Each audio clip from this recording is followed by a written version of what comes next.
మా దృష్టికి కొందరు వాళ్ళ తల్లిదండ్రులను చూడక, మరి కొందరు కోడలు అత్తమామను చూడక వాళ్ళ బంధుత్వంలో ఇబ్బందులు వచ్చి మరి చాలా వాళ్ళ ప్రాణాలు తీసుకునేంత పరిస్థితి వచ్చింది వాళ్ళు. సో అందుకే మేము ఒక నిర్ణయానికి వచ్చాము. మోదే మండలంలో ఇది మొదటి దశ కాబట్టి మోదే మండలంలో ఎవరైతే కోడలు అత్తను చూస్తే, ఎవరైతే అమ్మ నాన్న అత్తమామను చూస్తే వాళ్ళకి డెఫినెట్గా మేము మా తరపు నుంచి బహుమతి ఇస్తాం.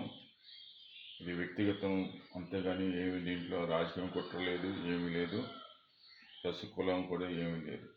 దీనికి షరతులు అంటే ఎవరైతే నిజమైన కేసు అయితే నిజమైన ఎవరైతే ఉన్నారో వాళ్ళకి మోదే మండలంలో డెఫినెట్గా వాళ్ళకి బహుమతి ఇస్తాం. సో మీ విలువైన అభిప్రాయాలు తెలియపరచండి. మేము మా మాటకి కట్టుబడి ఉంటాం. సర్వసుఖనో భవంతు.